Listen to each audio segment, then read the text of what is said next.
मैं डॉक्टर सपना बुंदीवाल, स्त्री रोग विशेषज्ञ। आज इस वीडियो में मैं बात करूंगी कि हम प्रेगनेंसी जल्दी कैसे डिटेक्ट कर सकते हैं या जल्दी कैसे कंफर्म कर सकते हैं।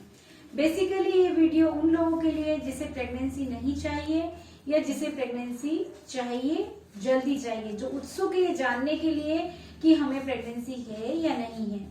जिन लोगों को प्रेगनेंसी नहीं चाहिए वो इसलिए जल्दी डिटेक्ट करना चाहते हैं कि उन्हें लगता है कि हम जल्दी से कोई मेडिकेशन लेके टर्मिनेट कर दें, हम नहीं चाहते हैं प्रेगनेंसी।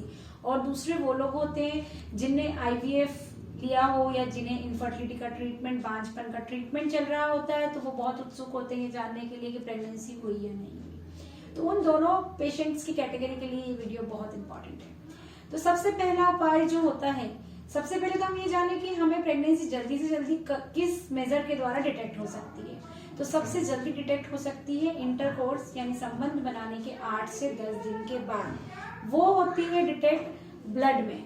ब्लड में सीरम बीटा HCG नाम का जो टेस्ट होता है, उससे हम प्रेगनेंसी 8 से 10 दिन बाद डिटेक्ट कर सकते हैं, मतलब इंटरकोर्स होने के 8 से 10 दिन बाद या IUI होने के 10 दिन बाद।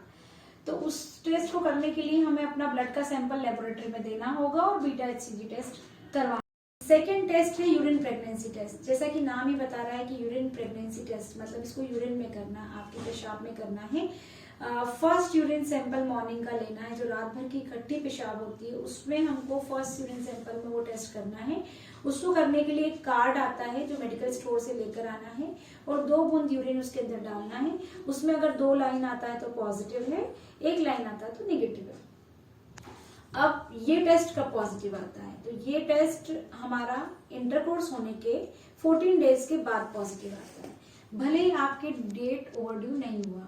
अगर किसी पेशेंट का पीरियड एग्जैक्टली 28 डेज में 29th डे पे आता है हमेशा पीरियड, तो आप ये मान के चलिए कि वो जो टेस्ट है वो एग्जैक्ट 29th डे पे पॉजिटिव हो जाएगा। मतलब आपको ओवरड्यू होने की भी जरूरत नहीं है, आपकी जो एक्सपेक्टेड डेट है उसके जस्ट नेक्स्ट डे आपका टेस्ट पॉजिटिव आ जाएगा। बल्कि किसी किसी पेशेंट में ओवरड्यू होने के भी पहले, मतलब एक्सपेक्टेड डेट के पहले ही आपको अगर इंटरकोर्स हुआ है, अनप्रोटेक्टेड इंटरकोर्स हुआ है, तो आप जस्ट आफ्टर इंटरकोर्स के 14 डेज आप वो टेस्ट करके देख सकते हैं डिटेक्ट करने के लिए कि प्रेगनेंसी है कि नहीं है। तो यूरिन प्रेगनेंसी टेस्ट हम 14 डेज बाद में कर सकते हैं।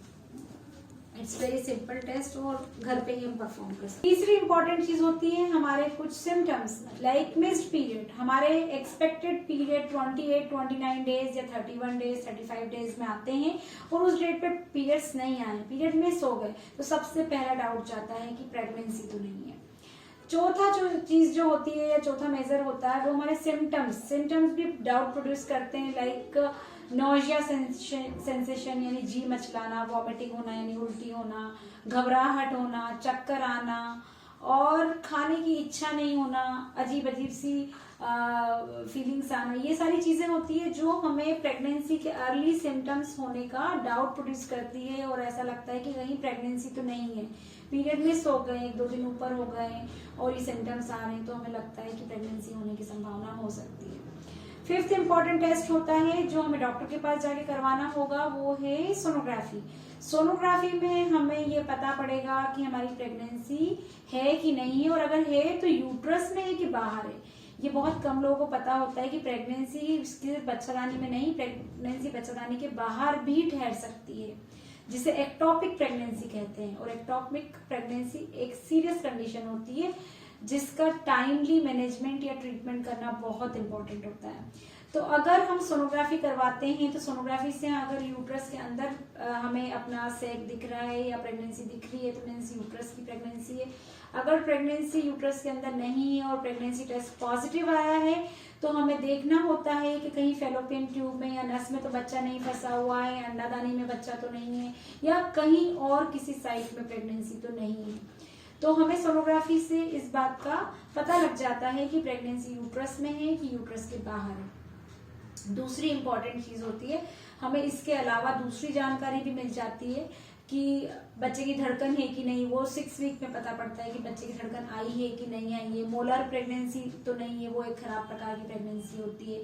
या हमें प्रेगनेंसी की थैली तो बनी है लेकिन बच्चा नहीं बना है, मिस्ड अबॉर्शन तो नहीं है, एम्ब्रियोनिक प्रेगनेंसी तो नहीं है। तो ये सारी जानकारी हमें सोनोग्राफी से पता पड़ता है, जो कि बहुत मोस्ट डेफिनेटिव टेस्ट होता है, जिससे हमें सब कुछ कंफर्म हो जाता है।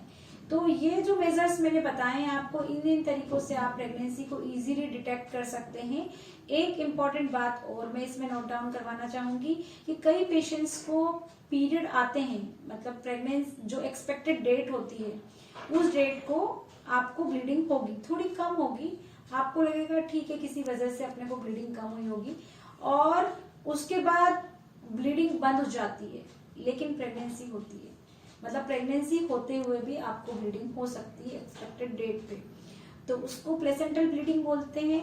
और फिर पेशेंट को अगले जब पीरियड्स आने की डेट होती है तब नहीं आती है, तो तब उन्हें लगता है कि अरे आप प्रेगनेंसी तो नहीं है, वो टेस्ट करते हैं, वो पॉजिटिव आता है। पेशेंट हमारे पास आते हैं, बोलते हैं मैम अभी 3 दिन ऊपर हुए हैं प्रेगनेंसी, और हम सोनोग्राफी करते हैं तो हमें पता लगता है कि 2 महीने की प्रेगनेंसी है। इसका मतलब है कि आपको प्रेगनेंसी एक्चुअली लास्ट मंथ में ही ठहर गई थी, आपने लास्ट मंथ ही कंसीव कर लिया था, लेकिन एक्सपेक्टेड डेट पे आपको ब्लीडिंग हुई जो कि कम हुई, जो प्लेसेंटल ब्लीडिंग थी, और आपको लगा कि वो मेंसेस थे। तो इसलिए कभी कभी प्रेगनेंसी में भी ब्लीडिंग होती है, या ये कहो कि ब्लीडिंग होती है तब भी प्रेगनेंसी हो सकती है। तो इस बात का हमें ध्यान रखना है कि अगर हमारे पीरियड आए हैं लेकिन कम आए हैं और साथ में हमें कुछ सिम्टम्स भी हैं, तो हमेशा इस बात का ध्यान रखना है कि हमें टेस्ट करके देखना है, यूरिन प्रेगनेंसी टेस्ट करके देखना है, जो कि इजीली हम घर पे कर सकते हैं बगैर डॉक्टर के पास जाए। तो वो टेस्ट करके देखना है कि हमारा कहीं पॉजिटिव तो नहीं है, क्योंकि कई लोगों को, पेशेंट को ब्लीडिंग ज्यादा एक्सेसिव ब्लीडिंग के साथ आते हैं कि हमको ओवरड्यू नहीं हुआ या ओवरड्यू एक ही दिन हुआ था और अब एक्सेसिव ब्लीडिंग हो रही है। जब हम पेशेंट को बोलते हैं कि प्रेगनेंसी हो सकती है, आपने टेस्ट किया क्या, या हम टेस्ट करवाते, तो उन्हें लगता है अरे ब्लीडिंग हो रही है तो प्रेगनेंसी कैसे होगी, बट ऐसा नहीं है। ब्लीडिंग हो सकती है, प्रेगनेंसी की ब्लीडिंग हो सकती है, अबॉर्शन की ब्लीडिंग हो सकती है, और टेस्ट का पॉजिटिव आने के लिए जरूरी नहीं है कि आप ओवरड्यू होके आपका पॉजिटिव आए। तो इसलिए इस बात का हमें विशेष ध्यान रखना है कि अगर ब्लीडिंग एक्सेसिव हो रही है तो हमें टेस्ट करके देखना है। तो ये सारी चीजें मैंने आपको बताई, जिससे हम पता कर सकते हैं, जल्दी पता कर सकते हैं कि प्रेगनेंसी है कि नहीं है। आशा करती हूँ आपको समझ में आया होगा। धन्यवाद।